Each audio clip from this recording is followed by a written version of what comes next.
Hello friends,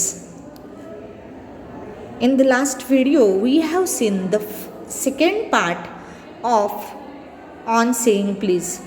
Now let us move towards the third part of this essay. It is a concluding part. Let us see what the writer comment about saying please and about the good manners. What struck me particularly was the ease with which he got through his work. If bad manners are infectious, so also are good manners. Writer म्हणतोय की त्याला ह्या कंडक्टरच्या बाबतीत असं सांगावंसारखं वाटतंय, असं म्हणावंसारखं वाटतंय किंवा त्याला एक स्ट्रक झालेली, त्याला जाणवलेली एक सगळ्यात महत्त्वाची गोष्ट म्हणजे की तो इतक्या चांगल्या पद्धतीनं त्याचं काम करतोय. तो पुढे जाऊन म्हणतात आपले रायटर की त्याला म्हणायचं आहे की वाईट वागणूक, बॅड मॅनर्स, वाईट शिष्टाचार हे काय असतात, इन्फेक्शियस असतात, लागण होण्याची शक्यता असते. म्हणजे वाईट माणसाच्या संगतीत राहिलं तर कदाचित वाईट आपण त्याच्यासारखं होऊ शकतो. इन्फेक्शियस असतात, संसर्गजन्य असतात बॅड मॅनर्स, शिष्टाचार. पण रायटर म्हणतोय so also are good manners. पण चांगले मॅनर, चांगले शिष्टाचार हे सुद्धा संसर्गजन्य असू शकतात. म्हणजे अशा कंडक्टरकडे बघून आपल्यालासुद्धा त्याच्याकडचे काही चांगल्या क्वालिटीज, चांगले गुण घ्यावंसारखे नक्कीच वाटणार आहेत. If we encounter incivility, most of us are apt to become uncivil. But it is an unusually uncouth person who came to be disagreeable with sunny people. It is with manners as with the weather. Writer म्हणतोय की समजा आपल्या समोर एखादी इनसिव्हिलिटी, असुसंस्कृतपणा आपल्याला दिसत असेल तर कदाचित आपण अनसिव्हिल होऊ. पण जर एखादा असभ्य माणूस की जो चांगल्या माणसाबरोबर राहण्याचा प्रयत्न करतोय तर तो मात्र सुधारेल काही नाही हे सांगता येत नाही. कदाचित आपण हवामानाप्रमाणे ह्याचा अंदाज जसा हवामानाचा येत नाही तसंच आपण ह्या मॅनर्सच्या बाबतीत म्हणू शकतो. Nothing clears up my spirits like a fine day, says Keats, and a cheerful person descends on even the gloomiest of us with something of the benediction of a fine day. जसं किड्सनं म्हणलेलं आहे, माझं जे मनातलं चैतन्य आहे ते चैतन्य एखाद्या चांगल्या दिवशी सगळं पूर्ण चांगलं होतंय, क्लिअर अप होतंय. चांगला दिवस माझं चैतन्य चांगले निर्माण करतोय असं जसं किड्सनं म्हणलेलं आहे तसंच आपण असं म्हणू शकतो की एखादा चेअरफुल पर्सन, एखादा आनंदी माणूस आपल्या दुःखावरती फुंकर घालू शकतो. त्याच्याकडे असणाऱ्या आशीर्वादानं आपला तो दिवस चांगला बनवू शकतो. बेनेडिक्शन म्हणजेच ब्लेसिंग्स, आशीर्वाद. And so it was always fine weather on the polite conductor's bus and his own civility, his conciliatory address and good humoured bearing infected his passengers. आणि त्यामुळंच रायटर म्हणतोय की त्या बस कंडक्टर जो polite आहे, अगदी सभ्य आहे, नम्र आहे, त्याच्या बसमध्ये चढलं की त्या ठिकाणचं अगदी वातावरण सुंदर, निखळ, स्वच्छ होऊन जायचं. त्याच्याकडं असणारा सुसंस्कृतपणा, त्याच्याकडं असणारं कॉन्सिलेटरी, मैत्रीपूर्ण भाषा त्याच्याकडं असणारे विनोदबुद्धी, त्या ठिकाणीच्या पॅसेंजर संसर्गित होऊन जायचे, चांगल्या भावनेनं संसर्गित व्हायचे. In lighting their spirits he lighted his own task. दुसऱ्यांच्या मनामध्ये चैतन्य निर्माण करता करता, दुसऱ्यांच्या मनामध्ये चैतन्याचा प्रकाश निर्माण करता करता त्याचं काम देखील चैतन्यमय होऊन प्रकाशित होऊन जायचं. His gaiety was not a wasteful luxury but sound investment. त्याचा जो आनंद होता तो आनंद म्हणजे वाया जाणारा आराम नव्हता, तर ती त्याची एक असणारी इन्व्हेस्टमेंट होती. त्याच्या कॅरेक्टरची ती इन्व्हेस्टमेंट होती, त्याच्या सोशल स्टेटसची ती काय होती, इन्व्हेस्टमेंट होती, पुंजी होती. I have missed him from my bus route of late. but I hope that only means that he has carried his sunshine onto another road. It cannot be too widely diffused in a rather drab world. Writer म्हणतोय की मी आता थोडंसं माझा bus route नंतरचा केल्यामुळं लेटचा केल्यामुळं आता माझ्या बसच्या रूटला तो नसतो, पण मला नक्कीच खात्री आहे की तो दुसऱ्या रोडवरती त्याचं जे सनशाईन आहे, त्याची चांगली जी प्रकाशाची किरणं आहेत, आनंदाची किरणं आहेत, तो आता दुसऱ्यांपर्यंत पोचवतो आहे. कारण का, अशा प्रकाशित माणसाची जी प्रकाश किरणं आहेत आनंदाची, ती ह्या घाणेरड्या जगामध्ये कधीही विझणारी नाहीत, कधीही डिफ्यूज्ड होणारी नाही आहेत. जरी हे जग ड्रॅब वर्ल्ड असेल, कंटाळवाणं निरस असलं, तरीसुद्धा त्याचं चैतन्य या ठिकाणी जाणार नाही आहे. And I make no apologies for writing a panegyric on an unknown bus conductor. आणि मला माफी मागायची गरजसुद्धा नाही आहे की अशा साध्यासुध्या असणाऱ्या मला त्याचं नावही माहीत नाही अशा कंडक्टरची प्रशंसा करण्यासाठी मला कोणतीही माफी मागायची गरज नाही आहे किंवा मला त्याच्याबद्दल कोणतंही कमीपणा वाटत नाही. If Wordsworth could gather lessons of wisdom from the poor leech gatherer on the lonely moor, I see no reason why lesser people should not take lesson in a conduct from one who shows how a very modest calling may be dignified by good temper and kindly person. Writer म्हणतोय की मी एखादा लेखक आहे, माझ्यापेक्षा तो conductor कमी असेल कदाचित प्रतिष्ठेनं, पण त्याच्याबद्दल लिहिण्यामध्ये मला कुठलाही कमीपणा वाटत नाही. कारण ते उदाहरण देतात विल्यम वर्ड्सवर्थचं.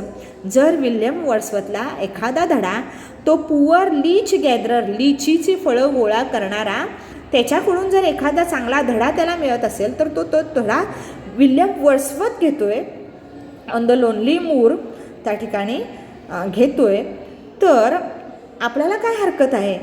त्यामुळं तो म्हणतोय की कितीही आपण मोठे असलो तरीसुद्धा इतरांकडून आपल्याला त्या ठिकाणी जर चांगल्या वागणुकीचा धडा, गुड कंडक्टचा लेसन जर मिळत असेल तर तो घ्यायला काहीच हरकत नाही. एखाद्या वेळेला आपण एखाद्यांना चांगलं मॉडेस्टली कॉलिंग केलं, नम्रतेनं बोलवलं, तर good tempered and kindly feelings आपल्यामध्ये येणार आहेत. आपण चांगल्या भावना आणि चांगली मनोवृत्ती दाखवण्याचा प्रयत्न करणार आहोत. द पुअर लीच गॅदरर हे विल्यम वर्ड्सवर्थची पोयम आहे. Resolution and independence or the leech gatherer नावाची. त्याच्यामध्ये त्यांना त्याच्याकडून जो धडा मिळालेला आहे तो त्यानं कविता रूपानं मांडलेला आहे. तसंच इथं ह्या एसेमध्ये आपल्या रायटरनं त्या गुड बिहेवियर असणाऱ्या अननोन कंडक्टरबद्दल लिहिलेलं आहे. It is a matter of general agreement that the war has had a chilling effect upon those little everyday civilities of behavior that sweeten the general air. Writer म्हणतोय की आपण असं चांगल्या पद्धतीनं आपण सगळेजणच हे मान्य करू की एखादा युद्धप्रसंग, एखादा वाताचा प्रसंग कदाचित आपल्यामध्ये निर्माण होईल, पण त्याचा इफेक्ट, त्याचा परिणाम अगदी थंड होण्यासाठी काय कारणीभूत आहे, तर माणसाची मनोवृत्ती, त्याचं बिहेवियर, त्याची वागणूक महत्त्वाची आहे. आणि त्यामुळं त्या ठिकाणचं वातावरण हे अगदी गोड बनून जाईल. कारण रायटर चिडलेलाच होता, पाय तुडवल्यानंतर तो ओरडणारच होता, बघताय की नाही म्हणून, बघता येते की नाही म्हणून. पण त्यानं जेव्हा ह्या अगदी आनंदी असणाऱ्या कंडक्टरचा चेहरा बघितला तेव्हा त्यानं सांगितलं नाही मला जास्त काही लागलं नाही. म्हणजे युद्धप्रसंग देखील आपण आपल्या चांगल्या गोष्टीनं गोडवा त्याच्यामध्ये निर्माण करू शकतो, ते टाळू शकतो युद्धप्रसंग. We must get those civilities back if we are to make life kindly and tolerable for each other. आपल्याला अशा सुसंस्कृती परत आणल्या पाहिजेत जर आपल्याला आपलं आयुष्य आणि इतरांचं आयुष्य चांगला दयाळूपणे करायचं असेल, चांगलं करायचं असेल, टॉलरेबल फॉर इच अदर, प्रत्येकजण ह्या जगामध्ये अगदी चांगल्या सहनशीलतेनं राहू शकेल असं जर करायचं असेल तर अशी गुड सिव्हिलिटी, काइंड सिव्हिलिटी आपल्याला आपल्या वागण्यामध्ये आणली पाहिजे. We cannot get them back by invoking the law. आपण ती चांगली वागणूक त्या ठिकाणी कायद्याच्या रूपानं आणू शकत नाही. कायदा हे प्रत्येक ठिकाणी जाऊ शकत नाही. The policeman is a necessary symbol and the law is a necessary institution for a society that is still somewhat lower than the angels. But the law can only protect us against material attack. Nor will the liftman's way of meeting moral affront by physical violence help us to restore the civilities. Writer म्हणतोय की आपण कायद्याच्या रूपानं आपण ह्या गोष्टी समाजामध्ये आणू शकत नाहीत. आपण असं म्हणू शकतो की पोलिसमन हे एक सिम्बॉल आहे, हे एक प्रतीक आहे, कायद्याचं प्रतीक आहे. त्या ठिकाणी समाजामध्ये त्यांची गरज आहेच. पण अशी माणसं की ज्यांना आपण देवदूत म्हणू शकतो, लोअर दॅन द एंजल्स म्हणलेलं आहे. हे जे घेतलेलं आहे ते from psalm 8:5. Thou hast made him a little lower than the angels. Here it means less than perfect. इथं त्याला म्हणायचं आहे की अगदी परिपूर्ण असणारा, एखाद्या देवदूतांप्रमाणे असणारी माणसं ह्या कामं करू शकतात, जे काम कायद्यानं शक्य नाही ते. आपण असं म्हणू शकतो की कायदा फक्त आपल्याला हाणामारीपासून, आपल्याला हल्ला होण्यापासून वाचवू शकतो, संरक्षण देऊ शकतो. पण इथे आपण त्या ठिकाणी असं म्हणू शकत नाही की जो लिफ्टमननं जे वागणं केलं, त्यानं जो अपमान केला फिजिकल व्हायलन्स करून, त्या ठिकाणी आपण असं करून सुसंस्कृती मागं आणू शकत नाही. रायटर म्हणतो की म्हणून त्याला सांगायचं आहे की आपला चांगुलपणा हा जास्त महत्त्वाचा आहे. आपण फिजिकल अटॅक करून त्या ठिकाणी सुसंस्कृतपणा समाजामध्ये आणू शकत नाही. I suggest to him that he would have had a more subtle and effective revenge if he had treated the gentleman who would not say please with elaborate politeness. Writer म्हणतोय की अशा लिफ्टमनला मला असं सांगायचं असेल की आपण वेगळ्या पद्धतीनं तू त्याचा रिवेंज घेऊ शकतोस, परिणामकारक बदला घेऊ शकतोस. त्या जंटलमनला तू जर चांगल्या पद्धतीनं जर आणखी ट्रीट केला असतात, प्लीज जो म्हणला नाही त्याला, किंवा पोलाइटनेस जर त्यानं दाखवला नाही आणि तू जर पोलाइटनेस दाखवला असतास तर ते जास्त चांगलं झालं असतं. He would have had the victory not only over the boor but over himself. तर त्यानं विजय मिळवला असता, आपल्या स्वतःच्या क्रूरतेवरती नव्हे तर स्वतःवरती सुद्धा विजय त्यानं मिळवला असता.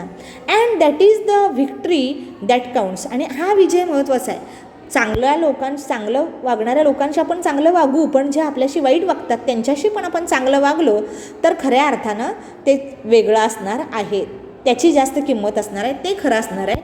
The polite man may lose the material advantage but he always has a spiritual victory. Writer म्हणतो की नम्रतेने वागणारा माणूस कदाचित असं म्हणू शकतो की त्याला कदाचित मटेरियल ॲडव्हान्टेज, त्याची थोडीशी किंमत कमी झाल्यासारखं वाटेल, पण तसं नसतं आहे. कारण का, त्यानं त्याच्या मनावरती, त्याच्या चैतन्यावरती त्यानं विजय मिळवलेला असतो आहे. I commends to the liftman a story of Chesterfield. Writer म्हणतो की मला त्या ठिकाणी त्या लिफ्टमॅनची स्टोरी स्तुती करून, चेस्टरफील्ड म्हणजे काय, लॉर्ड चेस्टरफील्ड हा इंग्लिश स्टेटमन होता, author and patron of letters. जो लेटर्स लिहायचा त्या लेटर्सप्रमाणे मला त्या लिफ्टमनला सांगायचं आहे. In his time the London streets were without the pavements of today and the man who took the wall had the driest footing. I never give the wall to a scoundrel, said a man who met Chesterfield one day in the street. I always do, said Chesterfield. त्या चेस्टरफील्डचं उदाहरण आपल्या ह्या लिफ्टमनला देतात. ते म्हणतात की त्यावेळेला लंडनच्या त्या स्ट्रीट्सवरती त्यावेळेला पॅव्हमेंट नव्हते, म्हणजेच फुटपाथ नव्हते. आणि जेव्हा माणसं चालायची रस्त्यावरून त्यावेळेला रस्ता करायच्या वेळेला त्या ठिकाणी ड्रायस्ट फुटिंग असायचं. त्यावेळेला काही लोक, तो माणूस एक हरामखोर माणूस, वाईट माणूस, तो ठिकाणी काय म्हणला बघा चेस्टरफील्डला, मी अशी वाट हरामखोर लोकांना देत नाही. त्यावेळेला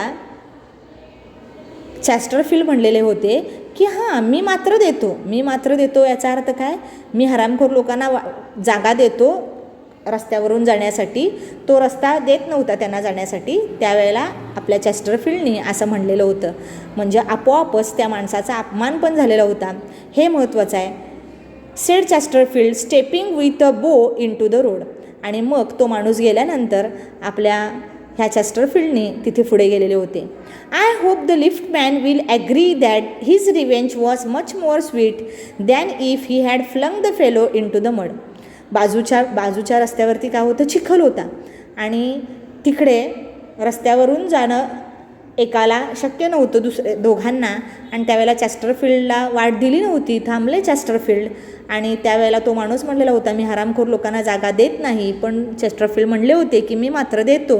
अशा पद्धतीनं आपण रिवेंज घेऊ शकतो, बदला घेऊ शकतो. कदाचित चेस्टरफील्डनी रागानं त्याला तिच्या चिखलामध्ये ढकलता आलं असतं, पण अशा पद्धतीनं त्याने वेगळ्या पद्धतीनं त्या ठिकाणी त्यांचा बदला घेतलेला होता. अशा पद्धतीनं आपण आपल्या चांगल्या मॅनर्सनं चांगला सुसंस्कृतपणा समाजामध्ये निर्माण करू शकतो. हाच संदेश आपल्याला इथे A.G. गार्डिनर यांनी दिलेला आहे. I hope you may have understood this essay.